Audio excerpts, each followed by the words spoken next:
자세히 보아야 예쁘다. 오래 보아야 사랑스럽다. 너도 그렇다. 끝. 자세히 보아야 예쁘다. 오래 보아야 사랑스럽다. 너도 그렇다. 이 너가 바로 오늘 이 자리에 나온 믿음의 남성교회 회원들이 된 줄로 믿습니다. 자, 옆에 분과 한번 마주 보세요. 마지막에 할 때 너도 그렇다는 한번 여러분이 한번 같이 하는 겁니다. 자세히 보아야 예쁘다. 오래 보아야 사랑스럽다. 너도 그렇다. 귀하신 분들과 같이 하나님의 말씀을 나누게 돼서 감사합니다. 1948년 5월 10일 총선거로 국회의원 198명이 선출되었고 5월 31일에 역사적인 대한민국 재헌의회가 열렸습니다. 국회의장에 당선된 이승만 박사가 회의를 진행하려고 의장석에 섰습니다. 공식적인 식순과 관계없이 이승만 의장은 서울 종로구에서 당선된 이윤영 의원에게 개원 축도를 부탁했습니다. 이윤영 의원은 감리교 출신 목사님이자 국회의원입니다. 이 목사님이 기도할 때 그중에는 예수님을 믿는 분도 있고 믿지 않은 분도 있었지만 다 같이 눈을 감고 거의 한 10분 동안 이 기도에 동참했습니다. 기도가 끝나는 순간 모든 국회의원들은 일제히 기립을 했고 많은 분들이 아멘으로 화답을 했고 이런 기도로 재헌국회가 시작이 되었습니다. 자, 이 개헌기도는 이승만 의장과 이윤영 의원의 합작품입니다. 믿음의 사람들이 서로 협력해서 이 나라를 먼저 믿음으로 시작을 했습니다. 자, 재헌국회 때 기도로 시작한 이 나라를 하나님께서는 계속해서 이 민족에게 은혜를 베풀어 주셨습니다. 우리가 이렇게 믿음을 잘 지키고 잘 살 수 있는 것 하나님이 이 나라를 도와주셨기 때문입니다. 대한민국 건국 이후에 하나님은 이 민족에게 은혜의 기름기둥과 진리의 불기둥으로 친히 여기까지 인도해 주셨습니다. 뒤돌아보면 매 순간마다 나라의 역사의 위기 때마다 하나님께서 우리와 함께 하셨고 인도해 주셨습니다. 일제로부터 해방된 것도 우리나라가 건국된 것도 하나님의 도우심이었고 6.25 전쟁 가운데 이 나라를 지켜주신 것도 하나님의 크신 은혜였습니다. 무엇보다도 6.25 전쟁 이후에 남북 간의 긴장이 있지만 전쟁 없이 평화를 유지할 수 있었던 것도 하나님의 주권적인 섭리요 은혜였음을 고백해야 됩니다. 물론 우리 국민들이 열심히 노력했습니다. 열심히 배우고 공부하고 산업 현장에서 일하고 열심히 일해서 지금의 대한민국을 만들어냈습니다. 하지만 무엇보다도 이 한국교회의 믿음의 기도, 이 기도를 빼놓고서는 대한민국의 번영을 말할 수 없습니다. 매일 새벽마다 성도들이 주님 앞에 나와서 하나님의 보좌를 향해서 기도하고 나라와 민족을 위해서 기도한 것을 하나님께 들어주셨고 여기까지 인도하여 주신 줄로 믿습니다. 오늘 이렇게 새벽에 나와서 조창기도에 모이는 남성교회가 있기에 한국교회가 잘 되고 우리 총회가 잘 되고 대한민국이 잘 되는 역사가 임할 줄로 믿습니다. 오늘 본문 시편 118편에서 시편 기자는 여호와는 나의 편이시다. 6절에서도 7절에서도 여호와는 나의 편이 되신다고 말하고 있습니다. 여호와는 내 편이시라. 내가 두려워하지 아니하리니 사람이 내게 어찌할까? 하나님이 내 편이 되시니 나는 두려움이 없다는 겁니다. 하나님이 내 편이 되시는데 누가 나를 건들 수 있느냐라고 오히려 반문하고 있습니다. 여호와께서 내 편이 되사 나를 돕는 자들 중에서 계시니 그러므로 나를 미워하는 자들에게 보응하시는 것을 내가 보리로다. 하나님이 내 편이 돼서 나를 도우신다고 고백하면서 하나님이 나를 도우시는데 누가 나를 덤빌 수 있냐? 나는 반드시 승리할 수 있다고 고백을 하고 있습니다. 여러분, 이런 고백처럼 우주 만물을 창조하신 하나님께서 내 편이 되어주신다면 우리가 못할 것이 무엇이 있겠습니까? 하나님이 내 편이 되신다면 그분의 출신 신분이나 배경이나 환경이나 모든 것을 뛰어넘어 하나님의 능력 있는 삶을 살아가게 될 수 있는 것입니다. 다윗은 양치는 목동이었습니다. 아들 중에서 8번째입니다. 사무엘이 하나님의 말씀에 나와서 이새의 집에 왔을 때 그 아들 중에 나오지 않았습니다. 아버지가 아예 다윗은 제쳐놓았습니다. 존재감이 전혀 없습니다. 아버지와 형들에게 무시당하고 전혀 알아주지 않는 비천한 존재였습니다. 어느 누구도 불러주지 않고 알아주지 않는데 하나님은 바로 그 다윗을 중심에 두시고 불러주셨습니다. 부르셔서 선택받게 하시고 이스라엘 왕이 되게 하셨습니다. 그리고 그 다윗을 통하여 이스라엘 최고의 왕이 되고 이스라엘의 번영을 이루게 하셨습니다. 자, 그렇다면 하나님은 왜 이 다윗을 선택하셨을까요? 왜 하나님께서는 그 비천한 다윗을 그렇게 높은 데 올려주시고 다윗의 굳건한 편이 되어주셨을까요? 여러분, 그 이유가 무엇입니까? 시편 150편 중에서 다윗이 쓴 시가 73편입니다. 시편의 거의 절반 정도를 다윗이 썼습니다. 여러분, 이 시편의 내용이 뭡니까? 자신의 생각과 감정을 하나님께 드러내는 겁니다. 표현하는 겁니다. 왕이 되기 전에도, 비천한 가운데서도, 왕이 된 후에도, 내가 세상에서 최고의 존재가 되어도 모든 감정과 생각을 하나님께 드리는 겁니다. 그래서 다윗이 쓴 시는 다윗의 신앙 고백이자 다윗이 하나님께 드리는 기도입니다. 기쁠 때도 하나님께, 슬플 때도 하나님께, 감사할 때도 하나님께, 원망할 때도 하나님께, 신음소리도 하나님께, 다 하나님께 고백하고 기도했습니다. 하나님이 다윗의 편이 되신 이유는 뭐냐? 그것은 바로 다윗이 하나님께 드리는 신앙 고백과 기도 때문입니다. 하나님을 의지하고 하나님을 믿고 하나님께 고백하고 하나님께 구하는 다윗의 기도를 하나님이 보시고 다윗의 편이 되어 주셨습니다. 여러분, 반면에 먼저 왕이 됐던 사울은 어떻습니까? 하나님이 선택하고 세워주셨지만 기도하지 않습니다. 자기 힘을 의지합니다. 자기 생각이 먼저입니다. 하나님 말씀 선지자의 권면보다 자기의 생각이 먼저 앞섭니다. 자기의 감정이 먼저입니다.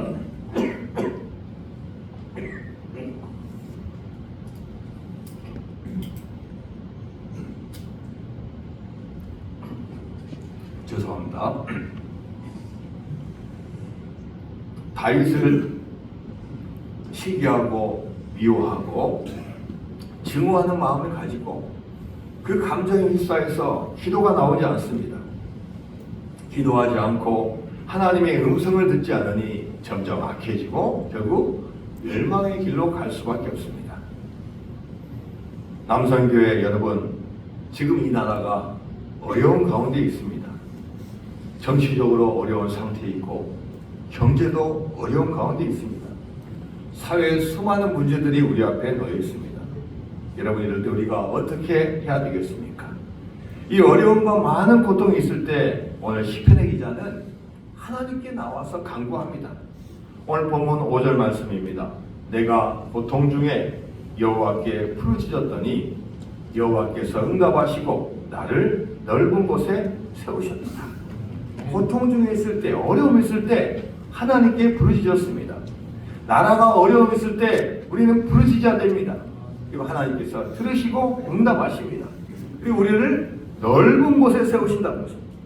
우리가 생각하고 계획하고 판단하는 것은 몇 가지밖에 되지 않습니다. 우리가 선택할 수 있는 것 한두 가지밖에 안 됩니다.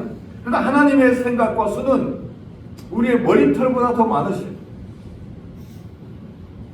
수많은 방법을 가지고 계신 하나님께 우리가 기도하며 나아갈 때 하나님께서는 이 민족과 우리를 향한 아름다운 계획을 보여줄 줄로 믿습니다. 네. 이스라엘 민족이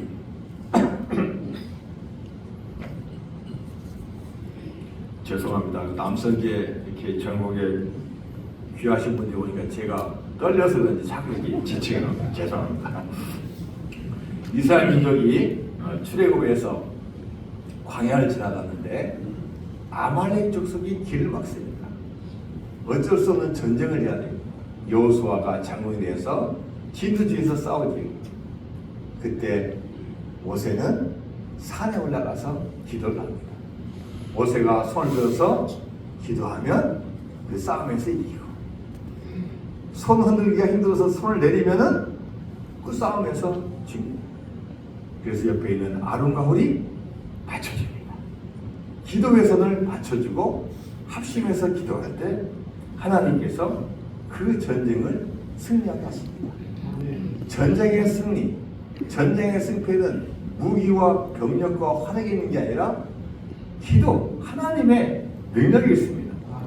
하나님은 기도하는 사람의 편입니다. 세상의 어떤 무기보다, 어떤 숫자보다, 어떤 능력보다 하나님 자신에게 나와서 강구하고 부르짖는 그 기도하는 사람의 편이 되십니다. 오늘 장로님께서 기도 시간에 우리 한국 역사에 대해서, 우리 기독교에 대해서 아주 자세하게 기도해 주셨어요. 정말 우리나라는 어려운 상황을 많이 겪은 나라입니다. 그러나 나라의 위기 때마다 우리 모든 성도들이 주님 앞에 나와서 기도했습니다. 어려우니까 기도했고, 기도할 수밖에 없었고, 기도밖에 없었습니다. 철야기도, 심야기도, 금요기도, 수요기도, 새벽기도, 조창기도, 수많은 중보기도를 통해서 하나님께 부르짖었습니다. 그리고 그 기도를 통해서 100년의 역사까지 하나님께서 부흥을 허락해 주셨습니다. 기도원이 차고 넘쳤고, 기도한 사람들로 가득 찼습니다. 자, 여러분, 우리가 무엇보다도 다시 기도를 회복해야 됩니다. 주님 앞에 나와서 기도를 회복할 때 하나님께서 다시 부흥의 역사와 기적의 역사를 허락하여 주실 줄로 믿습니다. 기도하는 사람이 왜 귀합니까? 기도하는 사람은 하나님은 나의 편입니다. 여기에 멈추지 않습니다. 반대로 우리가 하나님의 편이 될 겁니다라고 고백합니다. 기도하는 사람은 하나님의 마음을 알고 하나님의 편이 될 수 있습니다. 미국 남북전쟁 시기에 북부와 남부를 각각 대표하는 사람이 링컨과 로버트 리라는 장군입니다. 링컨도 북부를 대표하는 대통령이었고 기도를 그렇게 열심히 했습니다. 하루에 2-3시간씩 기도했습니다. 남부의 로버트 리 장군도 기도하는 사람이었습니다. 믿음의 사람이었습니다. 이분도 남부가 이겨달라고 기도했습니다. 어느 날 기도를 마치고 링컨이 나오는데 한 참모가 말합니다. 각하, 하나님도 고민이 많으시겠습니다. 이게 링컨이 무슨 말씀입니까? 참모가 말합니다.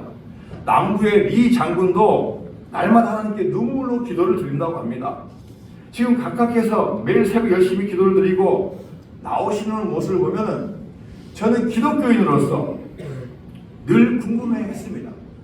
하나님은 한 분이신데 두 분 다 이렇게 서로 다른 의견 가지고 열심히 기도하시니 하나님은 정작 누구의 편을 들어주셔야 됩니까? 하나님이 우리 편에 계시다면 얼마나 좋을까요? 이에 링컨이 대답했습니다. 그게 무슨 말인가? 하나님은 항상 우리와 함께 하신다네. 문제는 우리가 하나님 편에 서 있는가? 하나님께서는 다윗의 시를 통해서 나에게 그 사실을 깨우쳐 주신다. 여러분, 다윗은 어떤 사람입니까? 때로는 힘들고 어려울 때 하나님 앞에 고백하지만 항상 내가 하나님을 위해서 살겠다고, 하나님의 편이 되겠다고 고백했습니다. 여호와는 나의 힘이시니라. 나의 힘이신 여호와여, 내가 주님을 사랑하나이다. 여호와는 나의 목자시니 내가 부족함이 없으리로다. 우리가 하나님께 기도하고 전심으로 믿을 때 하나님은 우리 편이 되어주십니다. 또한 더 귀한 믿음은 무엇입니까? 우리가 하나님의 편에 설 때 하나님은 우리의 그 믿음을 보시고 우리를 지켜주시고 승리하게 하여 주실 줄로 믿습니다. 얼마 전에 제가 우리 교인들과 함께 용인에 있는 한국 기독교 선교자 기념관을 방문한 적이 있습니다. 밑에 주차를 하고 저 입구까지 올라가는 길에 좌우에 기념비를 세워놨습니다. 다 선교자들 이름 써 있고 거기에 성경 구절 하나씩 다 써 있습니다. 그리고 이제 들어가 보면은 벽면에는 또 선교자들이 생전했던 말들, 또 선교자들이 보았던 성경책들이 전시되어 있습니다. 그 중에서 최권능 목사님에 대한 글이 있었습니다. 최권능 목사님은 일제시대 때 신사참부를 거부했다는 이유로 일제에 잡혀가서 온갖 고문을 당하면서도 믿음이 변하지 않았습니다. 오히려 고문의 강도가 혹독하면 올수록 그 입에서 나오는 소리는 예수 천당이었습니다. 그는 그 이유를 이렇게 고백했습니다. 나는 머리부터 발끝까지 예수로 가득 차 있어서 예수밖에 모른다. 그렇기 때문에 내 몸이 움직일 때마다 예수가 내 입에서 튀어나오는 것이다. 자, 우리 기독교 초창기 때 예수님이 누군지 모릅니다. 교회가 많지 않습니다. 그래서 예수님의 복음을 증거하기 위해서 예수 천당을 외쳤습니다. 자, 그는 병보석으로 풀려난 다음에 심지어 인력거에게 뿐까지도 예수 천당이라고 외칠 정도였습니다. 하지만 그는 끝내 광복을 보지 못하고 건강을 회복하지 못하고 감옥에서 나온 지 4일 만인 1944년 4월 15일에 죽습니다. 최봉서 목사님의 유언이자 마지막 말이 이렇습니다. 하늘에서 정보가 왔구나. 나를 오라고 하신다. 자, 내가 죽는 거, 내가 고문당해서 내가 아파서 죽는 게 아니라 하나님께서 부르시니까 내가 간다. 하나님께 정보를 치셔서 야, 이제 권능아, 이제 너 사명 다 했으니 이제 올라와라. 이런 정보를 받고 올라간다는 이 귀한 믿음을 가지신 분들입니다. 하나님 편에서 생각하고 하나님 편에서 인생을 살았습니다. 죽음도 하나님의 마음으로 보았습니다. 오늘 수도권 남성교회 연합회 조창기도를 모인 여러분들에게도 하나님께서 여러분의 편이 되어주시기를 축원드립니다. 그리고 우리가 믿음이 더욱더 이제는 성숙되어서 하나님 편에 올바로 서는 우리 모두가 되어야 될 줄로 믿습니다. 제가 설교 요청을 받고 설교 성경 본문과 설교 제목을 보내드렸습니다. 시편 118편 5절에서 14절까지 말씀을 보내드리고 제가 설교 제목을 제가 보내드렸습니다. 하나님 편에 섭시다. 하나님 편에 서자는 의제가 하나님 편에 섭시다. 근데 오늘 와서 제목을 보니까 하나님 편에 섭니다. 야, 이 전국 남성연합회의 믿음을 제가 봤어요. 저는 섭시다라고 권유를 했는데 이미 섭니다라고 준비하고 나오는 귀한 우리 전국 남성교 여러분이 있기에 우리 한국교회 미래가 밝습니다. 실심한 남성교 연합회가 서로 힘을 합쳐서 기도하면 이 민족의 기가 반드시 좋은 방향으로 하나님께서 생각하는 수많은 계획 중에서 가장 좋은 방법으로 이 대한민국에 허락하여 주실 줄로 믿습니다. 하나님 아버지 감사드립니다. 저희를 사랑하셔서 이 귀한 믿음의 사람을 세워주시고 무엇보다도 남성교회 지도자로 세워주시면 감사드립니다.